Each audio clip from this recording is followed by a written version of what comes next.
Tem muita gente aqui, no mundo e no Brasil. Tem muita gente aqui, no mundo e no Brasil. Tem muita gente. Tem gente boa, tem gente má, tem gente à toa, tem gente à toa, ganhando muito, ganhando pouco. Espírito Santo, espírito de porco.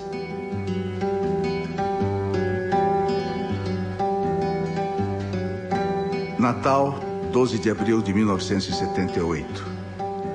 Mãe, fiquei muito alegre quando os dubladores entraram em greve. Ah, sim, lembrei. Isso não é do tempo da senhora. Dubladores são aqueles que fazem a voz no lugar dos outros. Por exemplo, a voz da Kelly, uma das Panteras, quem faz é a Neuza Amaral. A da Farra é a Marilise. A greve é justa. Questão trabalhista. Ponto final. Eu estou satisfeito. É porque depois do advento dos dubladores, nunca mais ouvimos a voz real do Kojak. Ficou chatíssimo ver filme de TV. Tanto faz ser John Wayne, Woody Allen ou Baretta. A voz é sempre a mesma do mesmo dublador. E a aflição que dá ver o Marlon Brando movendo os lábios assim e a voz saindo assado. Talvez o desespero que toma conta da gente quando vê um filme dublado seja apenas identificação. Nossa situação é a mesma, mãe. Nunca notou que a minha voz, a voz da senhora, do Carlito, da Regina, do Alfredo, da Jane, da Nelma, do Humberto, do Ivan, a voz de 110 milhões de brasileiros é feita pelo mesmo dublador? Eu quero ouvir a minha voz. Um beijo do seu filho. Em fio.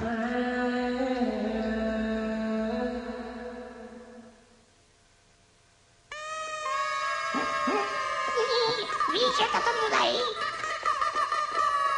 Olha, casa lotada.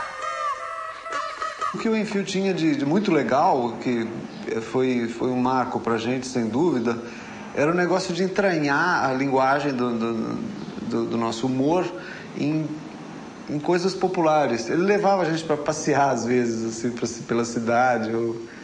Toca a campainha da minha casa, minha ex-mulher, minha primeira mulher, vai atender. Era o Enfio, com um saquinho de feijão e um saquinho de arroz. E falou, vamos fazer uma comida aqui?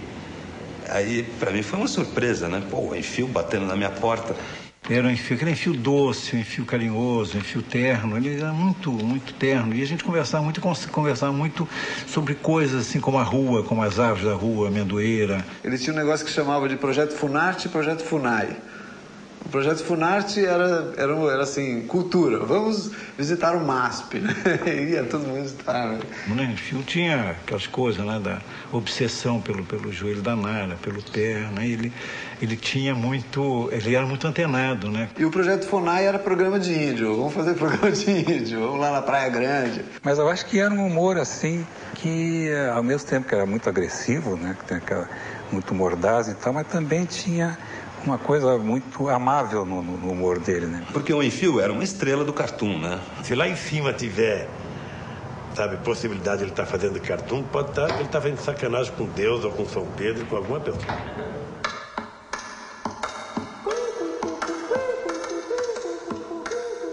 Natal, 7 de junho de 1978. Mãe, aí, na hora que a coisa estava indo, chega a Copa do Mundo e leva tudo para lá. É sempre assim. Não conseguimos fazer duas coisas ao mesmo tempo. Não sabemos assobiar e fazer xixi ao mesmo tempo. Não conseguimos chutar bola e fazer democracia ao mesmo tempo. Mas sabe o que me dá mais raiva? Vez por outra, vem me perguntar se eu vou torcer pelo Brasil. Só porque a gente está na oposição, eles acham que estamos contra a seleção também? Sim, porque entre os méritos do último governo sempre acrescentavam o governo do Tri, só pra gente ficar com ódio do Tri. E a gente era besta, a gente era bobão, não sabia das coisas, e acabou achando que o Tri fosse gol do governo. Gol deles uma pinóia. Desta vez, ninguém vai me fazer ficar contra a seleção pensando que eu tô contra o ato institucional número 5, não. A seleção é do povo, assim como a greve é do trabalhador. A bênção de seu filho, Enfio. coisas muito engraçadas que ele fazia. Ele era louco por pé, e Berenice tinha um pé lindíssimo, né? Eu quero namorar a tua irmã. E falou com o Abel, olha, é o seguinte, você vai dar um jeito, vai me arranjar a irmã da Gilce. Eu mandei um sapato vermelho de plataforma de salto alto para ele. Aí ele disse assim, eu vou ficar todo doente, mas Bé vai me pisar do pé à cabeça. O Henriquinho apareceu lá com um negócio escrito, entende? Com firma reconhecida, assinada, entende? Para o Abel, dizendo o seguinte, que a gente se comprometia a arranjar minha irmã para ele, e ele se comprometia a dar uma pensão mensal para nós o resto da vida. São Paulo, 21 de março de 1979. Seu João, você tinha 23 cruzeiros no bolso e voltava da Assembleia do Sindicato. Eles quiseram te tomar os 23 cruzeiros e você reagiu. Te balearam e te mataram. Te conheci naquele almoço com os líderes sindicais, quando você, emocionado, deu um presente para a sede da Alboré, uma imagem da Aparecida.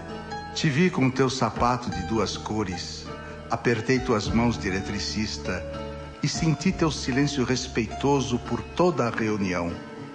Aí, na despedida, você nos sufocou, João. Olhando nos olhos da gente, disse mais ou menos assim: depois de 52 anos, fiquei muito honrado, sendo preto, velho e operário, de ter me sentado, conversado e almoçado com gente branca e intelectual. Eu te conheci antes daquele almoço, quando o Sérgio me avisou. Você vai conhecer um líder operário maravilhoso. É um líder natural lá na GE, de uma alegria.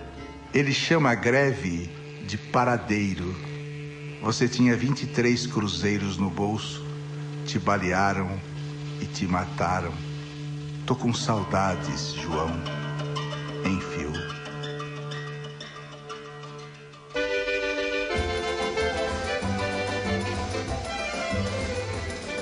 Nova York, 20 de julho de 1974. Dona Maria, minha mãe predileta. Eu recebi os biscoitos de farinha e tô com eles escondido debaixo da cama, que é pra vagabundo nenhum pegar. O doce de leite com rapadura já acabou. Me fechei no banheiro e comi tudo numa alegria que só o egoísmo sabe dar. A mãe da Maria trouxe biscoitinhos de polvilho e carne seca. Deus seja louvado.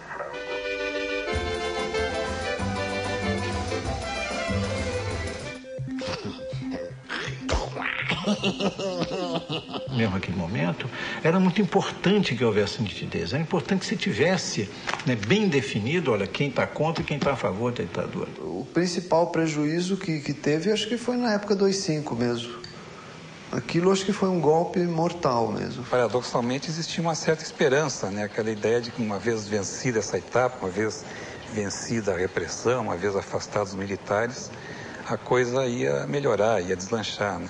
Que a gente viveu 25 anos de ditadura, muitos de nós presos, torturados, exilados, e volta e tem Tancredo Neves, depois tem Sarney, depois tem Collor, depois tem Fernando Henrique. É demais, sabe? É demais. Se tem algum motivo que essa gente toda mereça o inferno, é esse, é o AI-5. São Paulo, 11 de abril de 1979. Mãe, não suporto mais a saudade sufocante do meu irmão Betinho. Minha vida segue sem sentido e sem alegrias. Sai um disco do Chico e não consigo me entregar no canto que gostaria de partilhar com ele e com a Maria. O grito de gol fica preso no peito porque me sinto sozinho no Maracanã mais lotado. Profissionalmente, estou bem, muito bem. Mas eu queria que eles também se orgulhassem de mim ao receberem o jornal de manhãzinha na porta da casa deles, aqui, como todos. Faltam 2 palmas, 2 risadas brancas e quentinhas, na hora em que as cartas são lidas ou as gracinhas são feitas na revista do Enfio. Perdoa, mãe, mas biscoito de farinha só é gostoso se mastigado, olhando nos olhos do irmão que sente na mesma hora a mesma delícia. A bênção de um dos seus filhos, Enfio.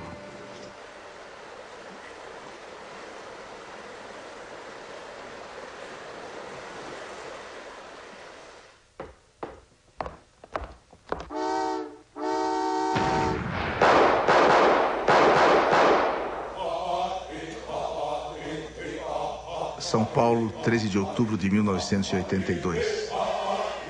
Mãe, naquela manhã ou tarde de 1500, quando gritaram terra à vista, os livros de história pensaram escutar navegadores, descobridores. Mas o que os índios viram a olho nu foi o grito de guerra dos corretores imobiliários. 4 séculos depois, quem não morreu, como os Pataxó, Botocudo, Tupiniquim, acordou gelado feito plateia de Calígula. O mesmo grito agora em replay. Terra à vista. Veja, senhora, o governo da Bahia foi quem distribuiu títulos de propriedade aos fazendeiros. Aí valeu tudo para o saque, de corrupção de funcionários à queima de ranchos.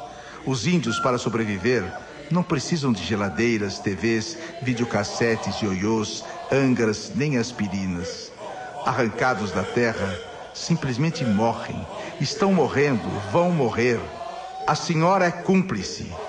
Perdoe a frase de efeito, mas quem agora sabe não impedir esse genocídio passa a ser cúmplice. Do presidente à minha mãe. Em fio. Foi logo depois do AI-5, né? Quer dizer, havia uma caçada, né, enorme, e estavam fazendo a Operação Pente Fino em Belo Horizonte inteiro. E quando a Juliana estava com 4 meses, né, gêmea, prematura, muito fraquinha, aí eu fui presa, né? Eu lembro na época de greve dos jornalistas, que isso daí acho que foi finalzinho, 79, a greve do sindicato de jornalistas, e eu tive dificuldade, porque eu parei de receber, eu já estava na Folha, eu não estava ganhando naquela época. Nós conseguimos lá em Juiz de Fora, fizemos uma briga e conseguimos o direito de assinar o Jornal do Brasil, para as presas políticas, né? E aí o Henriquinho, então, nas charges dele, ele mandava recadinhos para mim, né? A hora que eu abri o jornal, eu já ia correndo para ver, aí tava lá, fradinho, baixinho, não sei mais o que, e de repente falando com a Juliana. Ô, Juliana, não sei o quê, falando com ela, né? O Enfio, ele fala, você vai embora já? Vai para sua casa? Vou. Aí ele ia lá no quarto dele e voltava com, não lembro em cruzeiros ou reais, o que era, mas 2 notinhas de 1000, né? Ele fala assim, olha aqui, ó. Eu falo assim, não, Enfio, não precisa, eu tô meio resguardado e tal. Não, você está em greve e não está ganhando, tem mulher e tal. Eu estava lá algemada, quando eu vi entrar a minha mãe e a Gil do Henriquinho, com a coisa mais linda que eu já vi na minha vida, na mão, né? A Juliana já com 7 ou 8 meses, com um macacãozinho azul, cabelo muito louro, no colo deles, né? Eu quase enlouqueci. Ele era muito solidário, muito amigo. Então a minha filha vai chamar muito obrigada. Toda vez que você lembrar que ela chama Gilda, você vai saber que a gente está dizendo muito obrigada por ter criado a Juliana, muito obrigada pelo apoio, muito obrigada pelo carinho, muito obrigada a vocês dois. Então eu brincava que o nome da Gildinha era muito obrigada.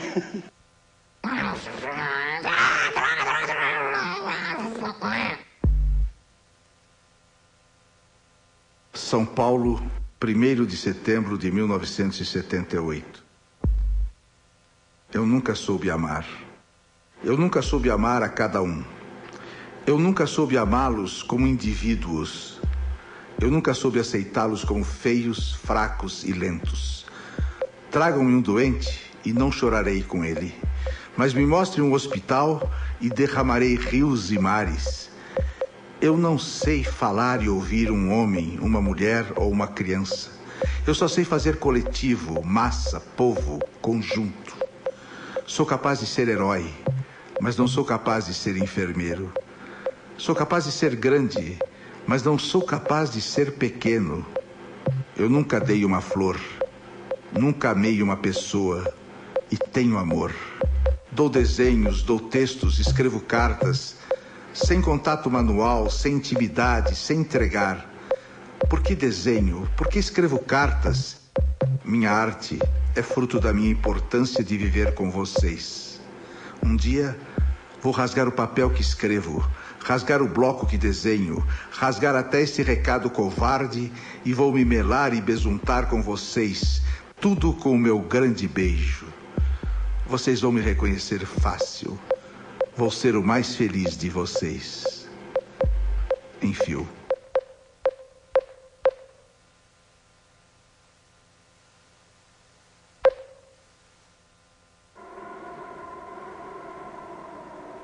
Rio de Janeiro, abril de 1977. Querido filho Henriquinho, eu hoje estou me sentindo bem melhor, mas ainda não aguento andar. A perna dói bastante com a ciática.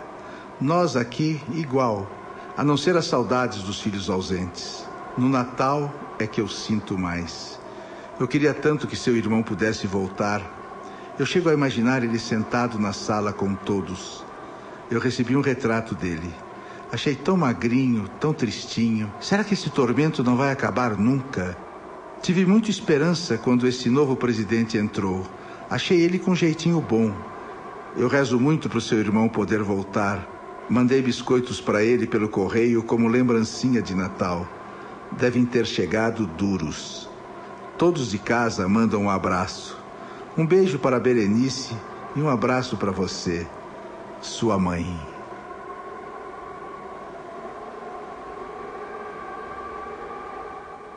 Então nós assistimos uma conversa dele no telefone com a mãe dele. Porque às vezes as pessoas achavam que a mãe, na verdade, não existia, né? Aquela mãe, pelo menos da maneira como ele se dirigia a ela. Mas era uma coisa real mesmo. A conversa dele com a mãe era como se ele estivesse escrevendo uma carta para ela, né? Rapaz, a Dona Maria participou de comícios em Minas Gerais em 82, participou da campanha das diretas em 84. Dona Maria, desviaram dinheiro do INPS para a construção da ponte Rio-Niterói e da hidrelétrica de Itaipu. Todo mundo sabe como muitas das grandes empresas particulares e estatais dão calote no INPS. Aí, claro, deu esse furão que eles dizem existir porque estamos gastando demais com assistência médica. Mentira. 90% da população brasileira corre do INPS.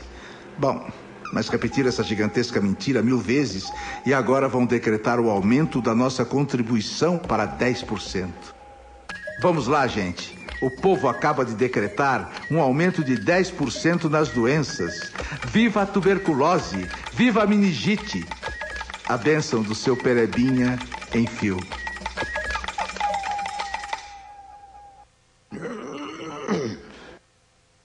E aí? Tá vendo alguma esperança aí? Ele não se continha, né? Então, em todos os movimentos que ele entrava, em todos os trabalhos, em todas as propostas estéticas ou políticas que ele entrava, ele sempre ia para a cabeça, assim, não tinha jeito. Aliás, a coisa do Pasquim, não só do Enfio, a coisa do Pasquim toda, contra o Caetano, contra o pessoal considerado Odara, eu achava um pouco de jogo de cena, assim. Sei lá, quando o Caetano começou, por exemplo, eu era fanzoca dele. Uns anos depois eu estava achando que o cara era um puta de um desbundado, que estava fazendo um serviço para a ditadura, era mais ou menos o que o Enfio achava dele também, né? E pouco depois eu estava achando de novo o Caetano Máximo, sabe? A gente fala muito nele, no Enfio, como cartunista político, né? Engajado e militante. Agora, ele foi um cartunista do comportamento. É inegável a influência desse pessoal Odara na cultura brasileira e na formação da cultura brasileira dos anos 50 para cá, dos anos 60 para cá. São Paulo, 9 de janeiro de 1980. Mãe, sem piadinha, vou me abrir.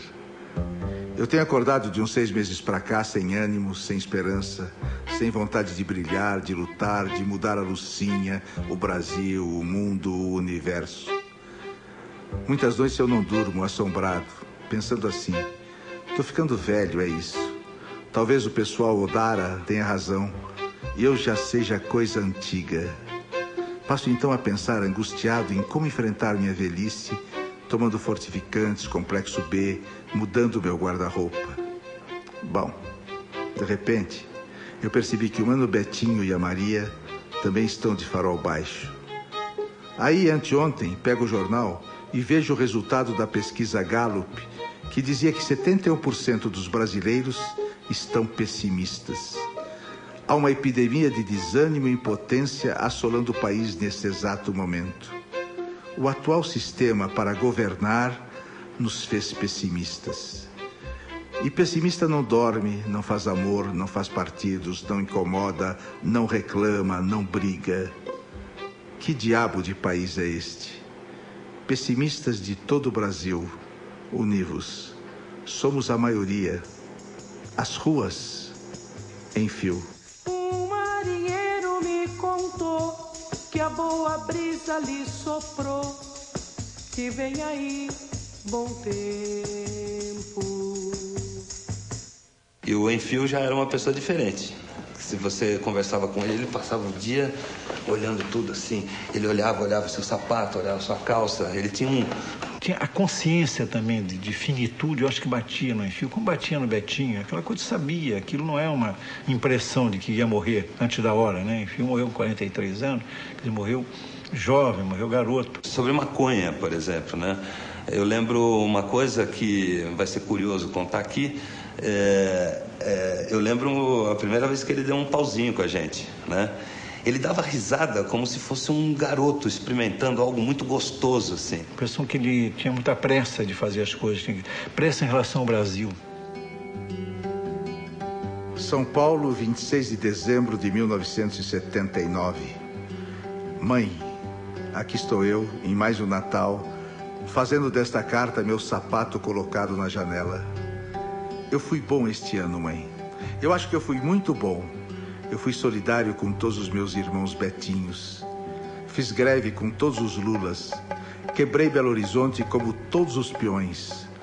Voltei para o país que me expulsou como todos os Juliões. Dei murro em ponta de faca como todos os Marighellas. Cantei as prostitutas, as mulheres de Atenas.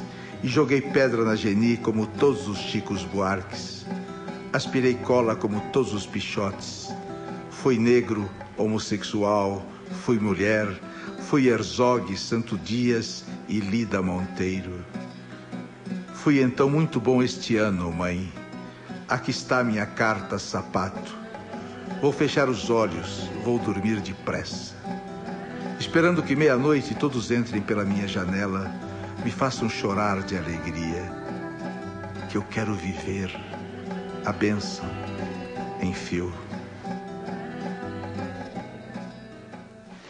O admirável e ao mesmo tempo trágico é que tudo que o Enfio escreveu, né, as cartas, as críticas, tudo o que ele criticou continua aí, né? E eu acho que o Enfio agora deve estar em algum lugar zombando da gente, né?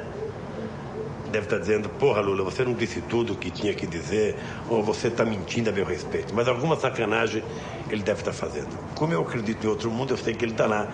Porque se o outro mundo é para as pessoas justas e boas, o Enfio certamente está num lugar privilegiado.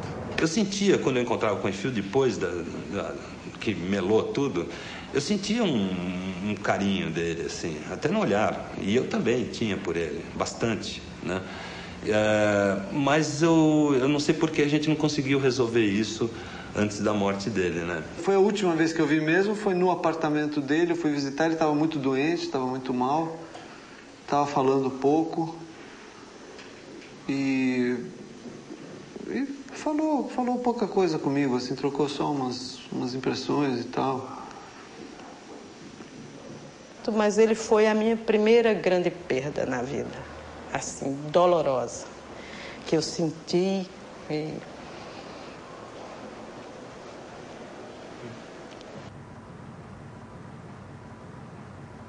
Saudades.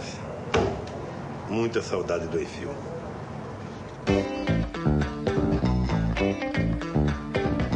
La vida jamás se acabará.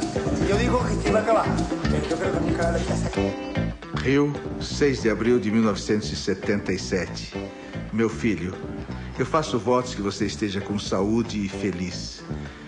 Nós aqui vamos indo como sempre. Henriquinho, você é louco? Cuidado, meu filho, com as cartas de Isto É. Estão engraçadas, mas podem não ser compreendidas. Bom, você sabe o que faz, eu talvez seja muito medrosa. Vou mandar pelo Jaguar uns biscoitos para você dar para os amigos, como você faz, não é? Os biscoitos não ficaram bons. Acho que a goma não é boa, da outra vez vai melhor. Todos aqui mandam lembranças. Sua mãe, Maria.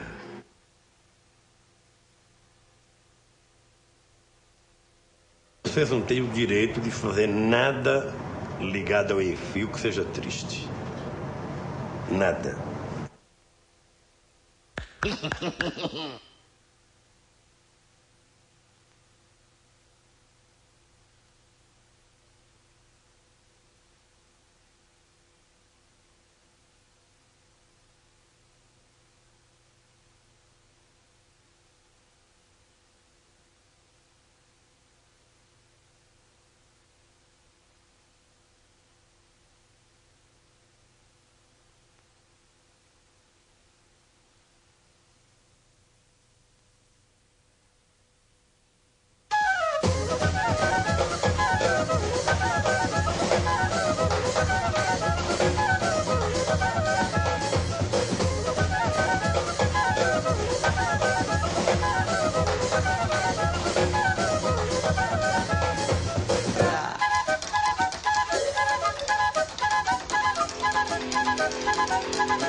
Ele era muito encrenqueiro também, né?